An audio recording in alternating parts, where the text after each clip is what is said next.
नमस्कार। सरोकार टेलिभिजनको कार्यक्रम सरोकार विशेषमा यहाँहरूलाई स्वागत छ। म दिलीप थापा मगर। सबै विषय विशेष हुँदैनन्।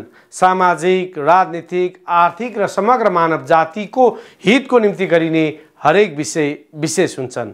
समाजको हितमा गरिने हरेक कार्यको सम्मान गर्दै समाजको हित विपदका कार्यको भण्डाफोर गर्ने विषयवस्तु सरोकार विशेषको प्राथमिकतामा पर्ने गरेका छन्। दर्शकहरू, आजको सरोकार विशेषमा देउबा सरकारका 10 वटा प्राथमिकता र मन्त्रीहरूको प्रतिबद्धताबारे चर्चा गर्नेछौँ।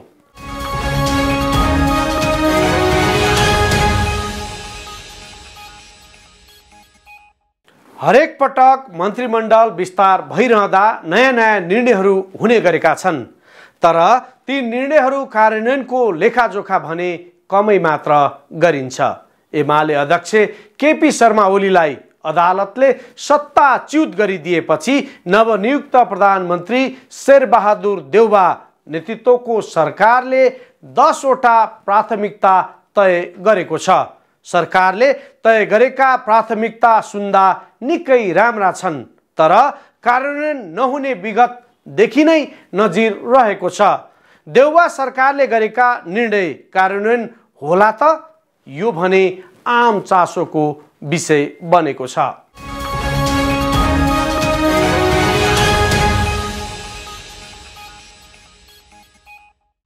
प्रधानमन्त्री शेरबहादुर देउबा नेतृत्वको सरकारले 10 वटा प्राथमिकता तय गरेको छ। मंगलबार सिंहदरबारमा बसेको मन्त्री परिषद बैठकले सरकारका प्राथमिकता निर्धारण गरेको सरकारका प्रवक्ता एवं कानुन, न्याय तथा संसदीय मामिला मन्त्री ज्ञानेन्द्र बहादुर कार्कीको भनाइ छ। उनले शान्ति सुव्यवस्था, कोभिड रोकथाम, नियन्त्रण र उपचार, आर्थिक समृद्धि, कोभिडबाट प्रभावित अर्थतन्त्रको शीघ्र पुनरुत्थान, विकास निर्माण कार्यमा तीव्रता, सार्वजनिक सेवाको प्रभावकारी वितरण, संविधान रक्षा, संघीय लोकतान्त्रिक गणतन्त्रको सुदृढीकरण, विपदको प्राथमिकताका साथ व्यवस्थापन र स्थानीय चुनावलाई सरकारले प्राथमिकता दिएर काम गर्ने निर्णय भएको बताए। सबै नागरिकलाई निःशुल्क रूपमा कोभिड-19 विरुद्धको खोप उपलब्ध गराउने निर्णय पनि बैठकमा भएको छ। आउँदो असोज महिनाभित्र 1/3 र आउँदो चैत महिनाभित्र खोप लगाउन योग्य सबैलाई खोप सुनिश्चित गर्ने निर्णय भएको प्रवक्ता कार्कीको भनाइ छ। त्यस्तै कोभिड-19 महामारी रोकथाम, नियन्त्रण र उपचारका लागि यसअघिको सरकारले गरेका खर्च सार्वजनिक गर्ने निर्णय पनि मन्त्री परिषद बैठकले गरेको छ। मन्त्री परिषदको बैठकले निम्नानुसारको निर्णय कोभिड-19 महामारी र यस वर्षको मनसुन सुरु भएपछि मुलुकका विभिन्न भागमा भएका विपदका कारण निधन भएका सम्पूर्ण नेपाली नागरिकप्रति हार्दिक श्रद्धाञ्जली प्रकट गरेको छ।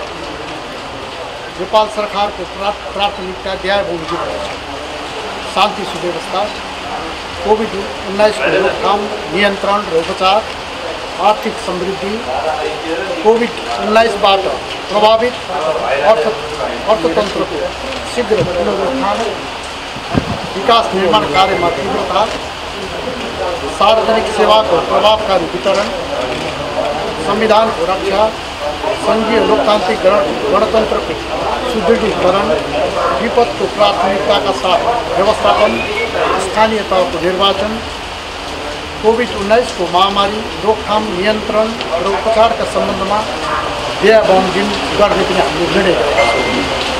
सम्वत 2078 असोज मसान्तभित्र 1/3 जनसङ्ख्यालाई र चैत मसान्तभित्र खोप लगाउने योग्य सम्पूर्ण नेपाली नागरिकलाई कोभिड-19 को विरुद्ध पूर्ण मात्रामा खोप लगाउने सुनिश्चित गर्ने, कोभिड-19 को विशेष सल्लाहकार नियुक्त गर्ने, कोभिड-19 को रोकथाम, नियन्त्रण र उपचारका लागि हालसम्म भएको खर्चको सार्वजनिक गर्ने, कोभिड-19 को रोकथाम, नियन्त्रण र उपचारका लागि अग्र पङ्क्तिमा खटिने स्वास्थ्यकर्मी, सुरक्षाकर्मी लगायत अन्य कर्मचारीहरूलाई जोखिम भत्ता एक हप्ताभित्र उपलब्ध गराउन सुरु गर्ने। महामारीको समयमा फ्रन्टलाइनमा खटिने स्वास्थ्यकर्मी, सुरक्षाकर्मी र सरसफाइकर्मी लगायतलाई पाउनुपर्ने जोखिम भत्ता 1 हप्ताभित्र उपलब्ध गराउन सुरु गर्ने निर्णय बैठकले गरेको कार्कीले जानकारी दिए। कोभिड-19 को महामारीबाट प्रभावित अर्थतन्त्रलाई पुनरुत्थान गर्न 1 महिनाभित्र विशेष प्याकेज ल्याउनु, शान्ति प्रक्रियाका बाँकी काम सम्पन्न गर्ने, सरकारी र सार्वजनिक निकायहरूमा योग्यता प्रणालीमा आधारित नियुक्ति र पदस्थापनाको आन्तरिक कार्यविधि निर्माण गरी कार्यान्वयनमा ल्याउनु, मुलुकको समग्र आर्थिक सामाजिक विकासका लागि विभिन्न विधामा आवश्यक दक्ष पेसाविद जनशक्तिको प्रक्षेपण गरी व्यवस्थापन गर्न बृहत जनशक्ति योजना तयार गर्नु, विकास निर्माणका कार्यलाई तीव्रता दिने, स्रोतको अभाव हुन नदिने, राष्ट्रिय हितलाई सर्वोपरि राखी छिमेकी मित्रराष्ट्र लगायत सबै मित्रराष्ट्रहरू र अन्तर्राष्ट्रिय सङ्घ संस्थाहरूको सँगको सम्बन्ध र सहकार्यलाई थप सुदृढ बनाउँदै लैजाने, परिवर्तित सन्दर्भमा मन्त्री परिषद र मन्त्री परिषदका विभिन्न समितिहरूमा प्रक्रियामा नल्याएका सम्पूर्ण प्रस्तावहरू सम्बन्धित मन्त्रालयमा फिर्ता गर्ने। कोरोना भाइरसको नियन्त्रण, रोकथाम र उपचारलाई प्रभावकारी रूपमा अगाडि बढाउन सरकारले विशेष सल्लाहकार नियुक्त गर्ने भएको छ। सल्लाहकारले सरकारको काम कारबाहीलाई व्यवस्थित रूपमा अगाडि बढाउन सहयोग गर्नेछ। यसैगरी कोरोनाबाट प्रभावित अर्थतन्त्रलाई पुनरुत्थान गर्न 1 हप्ताभित्र विशेष प्याकेज ल्याउने उनको भनाइ छ। शान्ति प्रक्रियाका बाँकी काम सम्पन्न गरिने पनि उनले जानकारी दिए। त्यस्तै नवनियुक्त अर्थमन्त्री जनार्दन शर्माले पद बहालीपछि कोरोना विरुद्धको खोप किन्न स्वास्थ्य तथा जनसङ्ख्या मन्त्रालयलाई 5 अर्ब रुपैयाँको सहमति दिने सम्बन्धी निर्णय गरेको जानकारी दिएका छन्।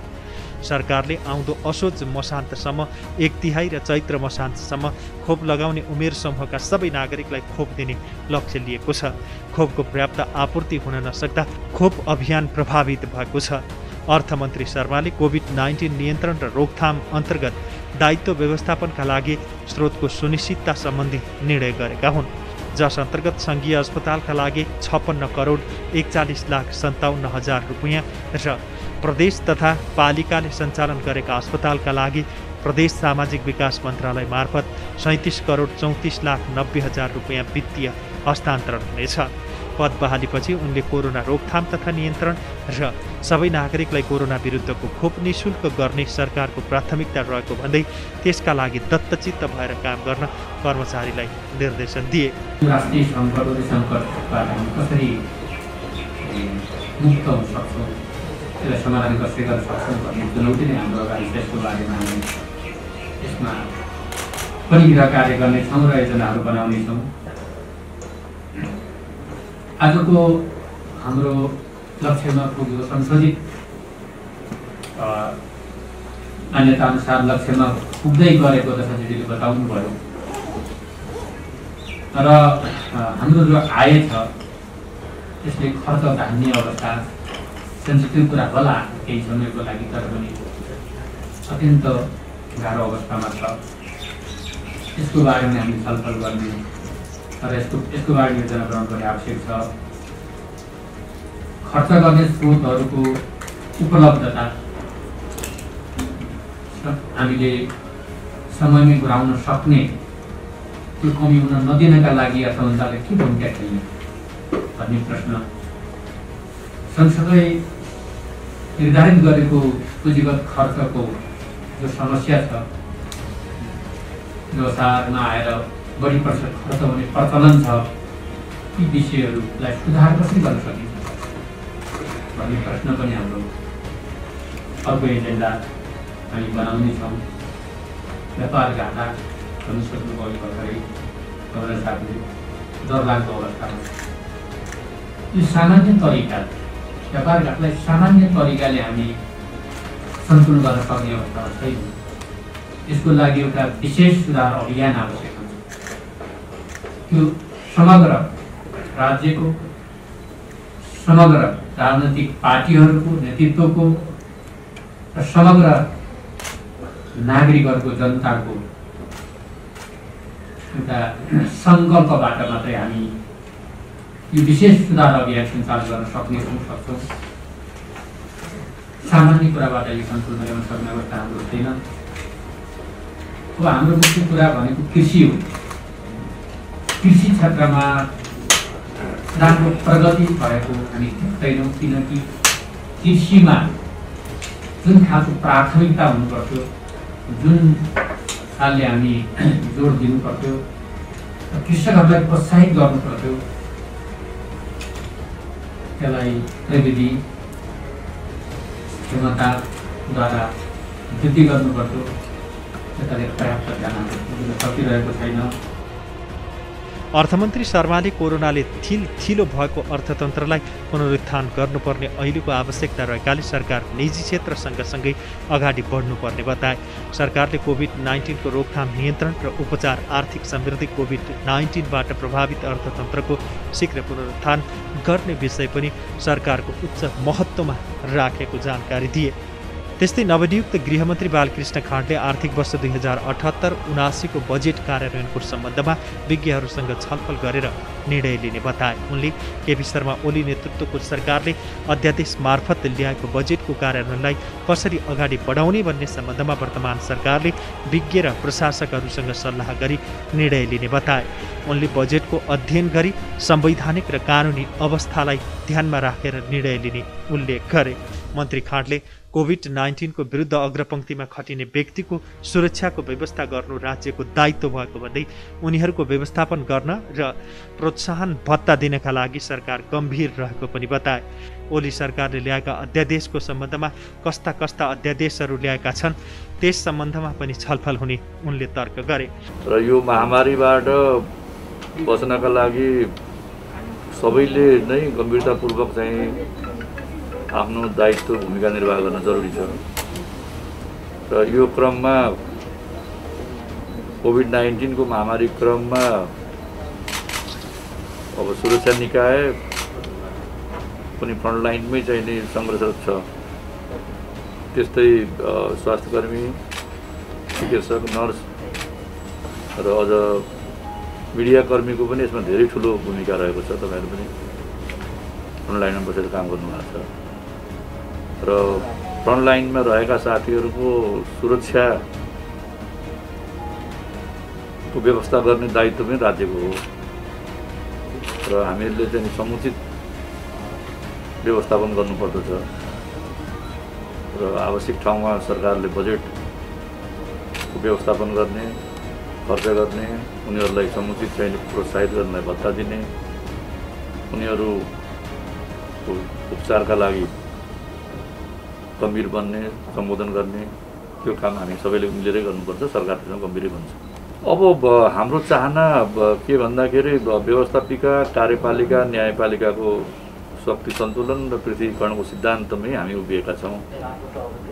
अब त्यो अवधारणामा व्यवस्थापिकाको अब विधि निर्माण गर्ने, कानुन बनाउने दायित्व हो, त्यसलाई हामी सम्मान गरेका छौँ र सरकारले त्यसको चाहिँ कार्यान्वयन गर्ने हो, पालना गर्ने हो। अब न्यायपालिकाले आवश्यकता अनुसार चाहिँ तपाईँलाई त्यसको व्याख्या गर्ने हो। त्यसकारणले जनप्रतिनिधि संस्था, सङ्घीय संसद, प्रतिनिधि सभा, राष्ट्रिय सभा या प्रदेश सभा र स्थानीय सरकारहरू पनि सक्रिय बनुन् र आफ्नो चाहिँ नि विधि निर्माण गर्ने भूमिकामा चाहिँ नि अग्रसरता लिएर अगाडि बढोस् है भन्ने हाम्रो चाहना छ।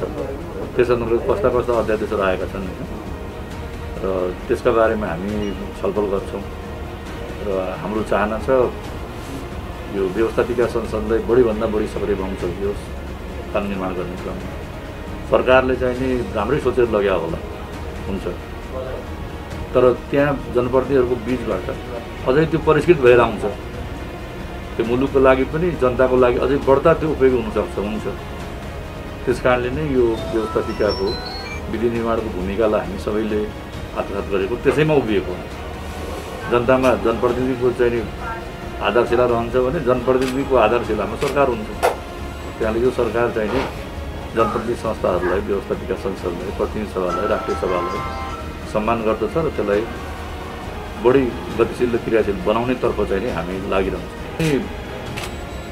संसदमै आउनुपर्छ भन्ने हाम्रो धारणा थियो, चाहना थियो र अहिले अगाडि बढिसकेका छ।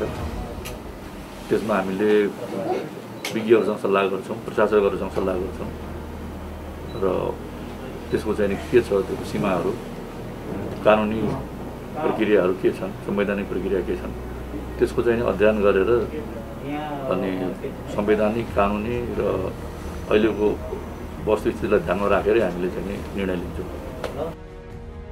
शेरबहादुर देउबा नेतृत्वको सरकारका नवनियुक्त 4 जना मन्त्रीले पद बहाली गरिसकेका छन्। गृहमन्त्री बालकृष्ण खाँड, अर्थमन्त्री जनार्दन शर्मा र ऊर्जा मन्त्री पम्फा भूषालले बुधबार सिंहदरबार स्थित मन्त्रालयमा पद बहाली गरेका थिए भने कानुन, न्याय तथा संसदीय मामिला मन्त्री ज्ञानेन्द्र बहादुर कार्कीले मङ्गलबार नै पदभार ग्रहण गरिसकेका थिए। र हिजोका दिनहरूका जुन हाम्रा अनुभवहरू छन् ती अनुभवहरूलाई पनि हामीले हेर्दै अहिले समयानुकूल रूपले देशका सबै जनतालाई कानुनको पहुँचमा पुर्याउने यो मन्त्रालयको काम पनि हो र यसलाई प्रभावकारी रूपमा अगाडि बढाउनका निमित्त यो मन्त्रालयले आगामी दिनमा आफ्नो गतिविधि अगाडि बढाउँछ। एउटा चाहिँ मैले रिपोर्ट हेर्दै गर्दा हामीले लक्ष्य राख्ने तर धेरै त्यसको पूर्ति चाहिँ ढिलो हुने, एकदम थोरै प्रतिशतमा हुने। यहाँ हेरेँ मैले एउटा दुईवटा चाहिँ अलिकति त्यो सङ्ख्या मलाई अलिक प्लस पनि भएका योजना छन्, तर केही चाहिँ धेरै हाम्रो चाहिँ एकदम बढी भएको चाहिँ 68 छ, 48 छ। मैले हेरेँ यहाँ पेपरमा यो ढङ्गको जे भएको छ यो स्रोत र साधन र परिचालनका बिचको अन्तर्विरोध हो कि, अनि हामी त फेरि यो निर्माण आदि इत्यादि फेरि टेन्डरबाट निजी क्षेत्रलाई दिन्छौँ, त्यताको कारणले मलाई थाहा छैन। हामी छलफल गरेर होला, समाधान निकाल्न होला। अहिले जति छन् अब अहिले धेरै हामी एकदम अन्त अध्यादेशबाट आएको बजेट छ, पुरा बजेट आउँछ कि आउन अझै छलफल भएन, आउने उसमा हामी छलफल गर्नेछौँ। तर अहिले भएकै बजेटबाट जे छन् त्यसलाई चाहिँ एकदम प्रभावकारी ढङ्गले कार्यान्वयन गरेर अनि हाम्रो राम्रो परिणाम निकाल्ने कुरा चाहिँ हाम्रो पहिलो हुन्छ भन्ने लाग्छ। यो टोटल टिमको ध्यान चाहिँ सबैको त्यता गाउँ त्यहाँ जहाँ जहाँनिर समस्या छन् हामी बसेर छलफल गरौँ र गाउँहरू निम्ति सायद हामी अहिले राजनीतिक नेतृत्वको हिसाबले यहाँ आउँदाखेरि हाम्रो सहजीकरण चाहिँ त्यही हो भन्ने लाग्छ। बाँकी काम त यहाँबाट नै हो गर्ने र यहाँबाट नै हो गराउने। म त्यसमा चाहिँ एकदमै राम्रोसित मैले आफ्नो सिँचाइको व्यवस्था, सिँचाइसित सम्बन्धित जलविद्युत मात्रै होइन, हामीले अहिले वैकल्पिक उसमा चाहिँ सोलरदेखि सायद हवाई ऊर्जाकै हावाबाट आउने सम्म पनि गइरहेका छौँ। जताबाट पनि गरेर जे होस् हामीले अहिले एकदमै अभियानकै रूपमा भइरहेछन्। मैले पनि यहाँ एकदम प्रायः पलट म आएँ भइहाल्छ म त्यो पनि मैले खाँदिनँ। हाम्रो जुन खालको संरचना छ, जुन ढङ्गको कार्यशैली छ त्यो रातारात परिवर्तन पनि हुने होइन। तर त्यसमा अलि हामी उत्साह र ऊर्जा र जिम्मेवारी बोधबाट गयो भने फेरि अलिक बढी गर्न सकिन्छ भन्ने चाहिँ मलाई मेरो आफ्नो जीवन अनुभवले पनि त्यो बुझाउँछ। किनकि पहिला त हामीमै उत्साह ऊर्जा आफ्नो एकदम आत्मविश्वासका निम्ति चाहिँ सुरक्षा आफ्नो होइन पेसागत आदि इत्यादिको कुरा एकदम अनिश्चय। नेपाल सरकारले सचिवको 3 महिनामा 2 महिना 6 महिनामा 3 ठाउँ सरुवा हुन्छ, अनि कहाँबाट काम आउँछ। हामी आजभोलि के एग्रिमेन्ट सिस्टम पनि गर्छौँ, पर्फर्मेन्स एग्रिमेन्ट भनेर, तर 3 महिना सचिव सरुवा गरिन्छौँ अनि परिणाम खोज्छौँ। त्यसको लागि हामी राजनीतिक नेतृत्व नै दोषी छौँ। त्यसैले यी सबै कसका कारणले राम्रो भएका छन् र राम्रो नहुनका निम्ति कसका कारणहरू हामी छुट्टै ढङ्गले परियोजनामा गएर अथवा हाम्रा विभाग महाशाखा गएर छलफल गर्नुहोला, अध्ययन गरौँ र सबैले मिलेर एउटा राम्रो वस्तुनिष्ठ निकाल्ने हामीले हामीलाई कल्पना लागेको कुराले गर्ने पनि होइन। अब्जेक्टिभ जे छ त्यहीबाट हामी उसमा सही समस्याको पहिचान गर्ने। समस्याको पहिचान भनेको 50% हल पनि हो समस्याको। त्यसपछि फेरि हामी समाधानको बाटोतिर स्रोत साधनले हो कि बजेटले हो कि जनशक्तिले हो, अनि जनशक्तिको कुरा पनि बताउनु भयो। हामी संहितामा गयो अनि फेरि चाहिँ हामी जनशक्तिसित फेरि योजना हाम्रो खान्थ्यो संहिता, अनि फेरि जनशक्तिको अभाव, यसको पनि हामी कसरी पुनः संरचना गर्न सक्छौँ। कार्कीलाई देउबा सरकारको प्रवक्ताको जिम्मेवारी समेत दिएको छ। देउबा सरकारमा कांग्रेस र माओवादी केन्द्रबाट दुई जना मन्त्री बनेका छन्।